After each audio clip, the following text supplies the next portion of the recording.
Police जो है वो ये समझती है कि ये लोगों का व्यवहार ऐसा है जो समाज के विरुद्ध है, धर्म के विरुद्ध है, तो इनको सज़ा देना ज़रूरी है। उस सज़ा उसके लिए वही है कि उनका रेप करके जो है उनको प्रताड़ित किया जाए, उनको बेइज्जत किया जाए, ठीक है।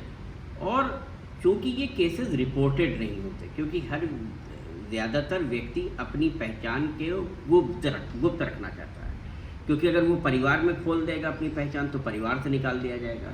वो जहाँ पढ़ाई लिखाई कर रहा है वहाँ अगर उसकी पहचान खुल गई तो वहाँ से निकाल दिया जाएगा, या जहाँ पे नौकरी कर रहा है। तो व्यक्ति अपनी पहचान गुप्त रखने के चक्कर में ये केसेस रिपोर्ट नहीं करता। तो हम जब पुलिस के पास जाते हैं तो पुलिस कहती है ऐसा तो कोई केस ही नहीं है। तो ये बहुत बड़ी समस्या है और इन पे मतलब लोगों को आंकड़े बहुत कम मालूम हैं। 70% लोगों के साथ रेप होता है और ये बहुत बड़ी संख्या है किसी भी आबादी का। तो जो फेमिनाइज्ड मेल्स हैं, जो विजिबल पॉपुलेशन है, उनमें 70% के साथ रेप होता है। रेप करने वाले ज़्यादातर या तो पुलिसकर्मी होते हैं या दोस्त रिश्तेदार होते हैं, यहाँ तक कि पिता और भाई भी होते हैं। तो रेप का तो एक अपना बहुत बड़ा घाव है। किसी उस बच्चे पे सोचिए जिसको जो अपने पिता और अपने भाई से ये अपेक्षा करता है कि वो उसकी सुरक्षा करेंगे, वही उसका रेप करते हैं, यानी उसकी समलैंगिकता से छुड़ाने के लिए। उनकी लोगों की नज़र में समलैंगिक लोगों का केवल ये एक ही इलाज है, रेप समझ में आता है। लेस्बियन महिलाओं का बहुत रेप होता है, गे पुरुषों का बहुत रेप होता है, और वो केवल और केवल इसलिए होता है कि उनके परिवार को ये भ्रांति होती है कि हम इसको इस चीज़ से छुड़वा देंगे। जैसे कि जैसे आपने बताया कि पुलिस ब्रुटैलिटी का सबसे मेन कारण ये है कि लोग बाहर, जैसे कि इंग्लिश में जैसे कहते हैं कि उनका coming out to their families in India वो उतना प्रचलित नहीं है या उतना एक्सेप्टेड नहीं है जितना कि वेस्टर्न सोसाइटीज़ में है। तो ये एक कारण ऐसे उभर के आ रहा है कि पुलिस भी उसी मेंटालिटी से, उसी कल्चरल एस्पेक्ट से इंडिया के अंदर काम करती है और इसी वजह से इनके साथ ये चीज़ें होती है। तो आपका क्या मतलब उसके बारे में आपका क्या कहना है कि क्या आपको लगता है कि ज़्यादा लोग इसीलिए हिम्मत नहीं कर पाते हैं और वो शोषण के अंदर जीते हैं क्योंकि उनको लगता है कि हमें फैमिली से भी बेदखल कर दिया जाएगा, या फिर उनकी अपनी इनसिक्योरिटीज़ होती हैं कि समाज में हमारा एक्सेप्टेंस हम जैसे हैं वैसे ही नहीं हो पाएगा? तो आप उस बारे में आप कम्युनिटी में क्या है आपका कहना? एक तो चूँकि जो पूरा हमारा समाज है वो एक धार्मिक समाज है और बहुत सी मान्यताओं पे, जैसे हम ये मानते हैं कि लड़का नहीं होगा तो वंश कैसे बढ़ेगा। तो एक सबसे बड़ी भ्रांति यही है कि आगे कैसे वंश बढ़ेगा। फिर जो अगर जो है पुत्र नहीं होगा तो मुखाग्नि कौन देगा। तो पुत्र का होना जो है, मेल आइडेंटिटी का होना यहाँ बहुत महत्वपूर्ण है।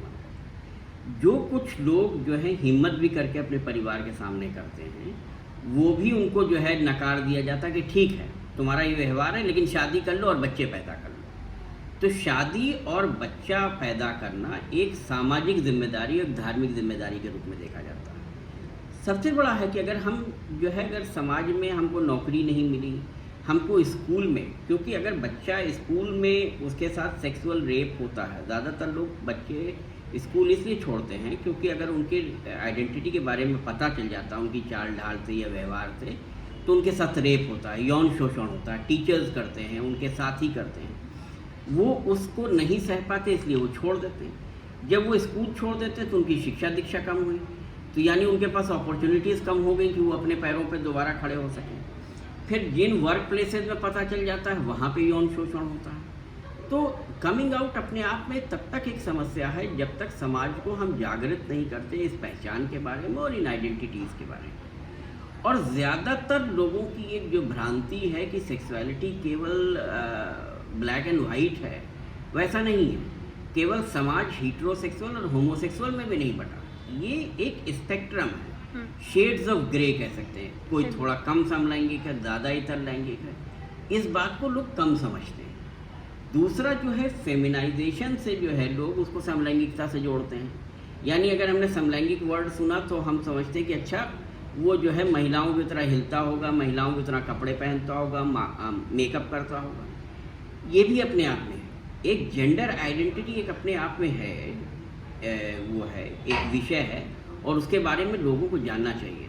लेकिन सभी जो जेंडर्ड उस तरीके के होते हैं वो समलैंगिक हो ऐसा ज़रूरी नहीं है। बहुत से लोग महिलाओं के कपड़े पहनते हैं, उनको जेंडर की इशू होता है लेकिन वो समलैंगिक नहीं होते। तो अभी समाज को इसके बारे में और पढ़ाने की और बताने की ज़रूरत है।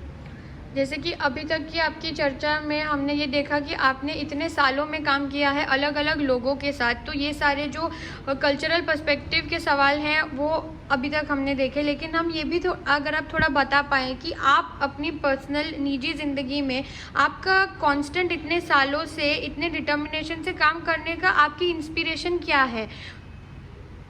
देखिए, मेरी इंस्पिरेशन ये है कि मैं हो सकता है लकी रहा हूँ, क्योंकि जब मैंने अपनी समलैंगिकता के बारे में पता किया तो मैंने परिवार से बात की।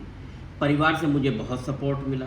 यहाँ तक कि 2001 में जब मुझे ये आभास हो रहा था कि पुलिस मुझे मेरे खिलाफ अरेस्ट कर सकती है, तो मैंने अपने माता पिता से कहा था कि जो है आप और भाई बहन से कि आप इस मुश्किल में ना पड़ें, और जब ऐसी नौबत आए तो आप मुझे जो है कानूनी रूप से बेदखल कर दो, तो आपके ऊपर समस्या नहीं आएगी मेरी, क्योंकि ये मैंने जीवन चुना है और इसके आप मेरी वजह से क्यों परेशानी से।